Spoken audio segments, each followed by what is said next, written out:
Hello again. So I'm going to answer another parent's question today that I think might be useful for everyone to have clarified. The question had to do with how the bow goes across the string, and at what point it makes contact, and does it play all four strings, etc. And so there's a few different things that go into this, and I'm doing this with the violin in my hand. I'll try to show you as if it's also a cello, because the same rules kind of apply. The first thing is, and I've mentioned this a couple times in other videos, that we want to have it go across the violin as straight as possible. Just if I can make that as straight as possible, or the best possible. There we go. Ah, that's beautiful. Okay, like at a nice right angle. Okay, now I want you to also notice, and of course I'm not in playing position right now, but it's about halfway in between the bridge and the end of the fingerboard, this little space in here. And that's why we have these cutouts, by the way, is so that our bow can go across the string, especially with the upper and lower strings, without hitting them. Now, that's ideally the sort of the lane we want to keep it in, and that's why there's that really good rosining warm-up that I give you. I'm not sure what the name of it is at present, but like preparing the bow or something like that. Um, that helps you practice doing that as straight as possible. And as you're bowing across in front of you, in this case, in that case with rosin, in this case, actually on the string, helps you practice keeping it straight. Now, in terms of where it makes contact, as far as what string it goes, now I want you to think about there being four different angles. Let me just see if I can bring this down a little bit so you can see my arm. And it's like four different well, parents will understand this better probably than the kids will. The analogy for a parent might be like a car gear, like as if it's like stick shift kind of thing. Kids might understand it better as if it's being shifters on a bike if they're driving, or if they're riding a bike that happens to have them, or have an older sibling or family member that has gear shifters. So we basically have four different positions. If we're on our highest string, let's say E string for violin, A string for viola, our elbow is, let me bring this down a bit more. Our elbow is pretty much right against our body. Right? So if I have this up and I'm playing on the E string, it's really just hanging down. And that way when I move my arm up and down, again, notice that this part of my arm is not moving. Right? It's mostly in my forearm, and I bend at the wrist also. And that keeps me on that string and as straight as possible. When I go to my A string, I lift it up just a little bit. But again, I'm still bending at that same spot. I'm not bowing like this, and I'm certainly not bowing like this. This is for changing strings. When I go to, and that if I were on viola, that would be where my D string is, right? Just a little bit away from your body.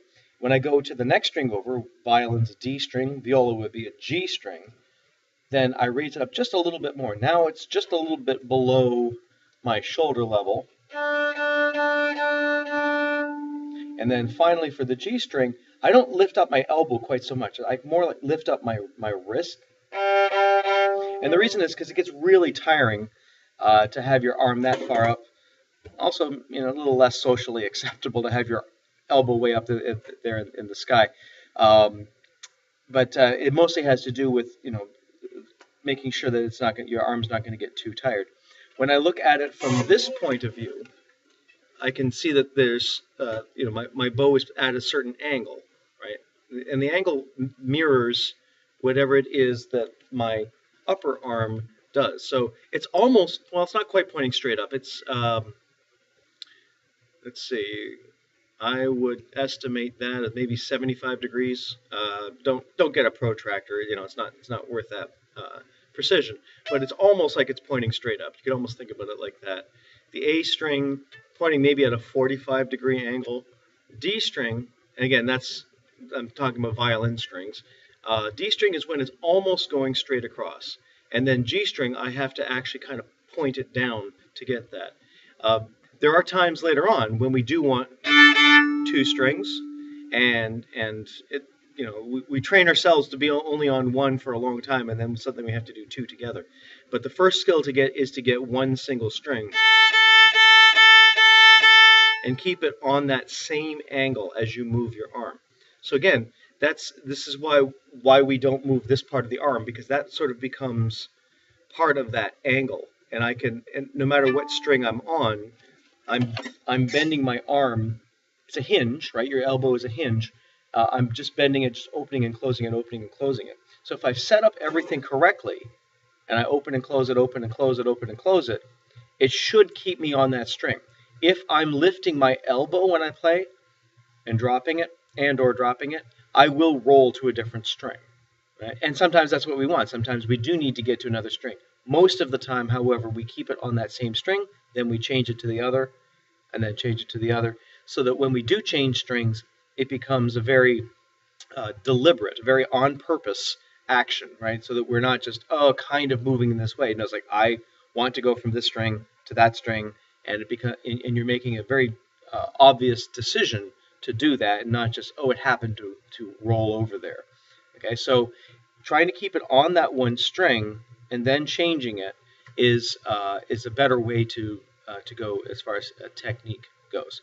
Now, the last part of where does the bow go has to be with at what point in the bow do we make contact on the string. And the reality is, actually, we use the whole thing, right? But we don't always use the whole thing every single time. That would be very tiring. So the best place to keep it in the beginning is pretty much right in the middle, right? Where it is the closest to the hair. And when you do that, you've basically created a box with my arm, right?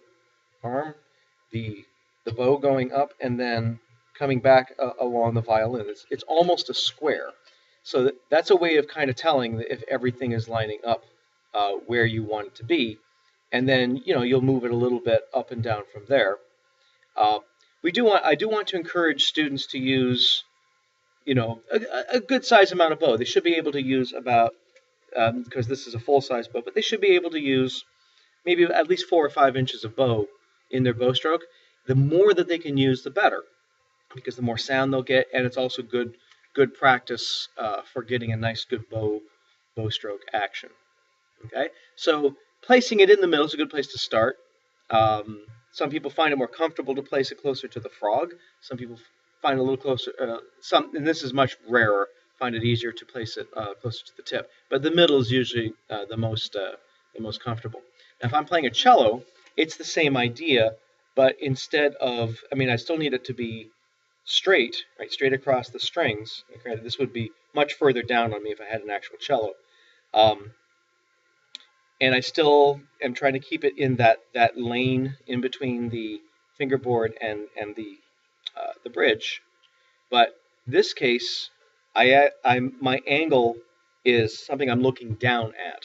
So I'm bowing on my A string, my D string, my G string, and my C string, and it's not the right size for me. If it's a cello, this would be a very tiny cello.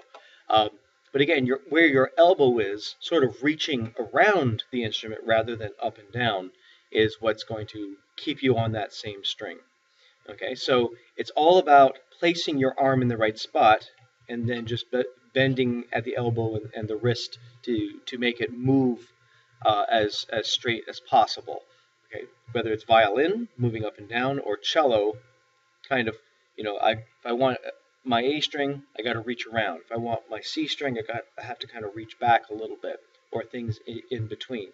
Okay, so it's kind of like you're kind of reaching around for somebody.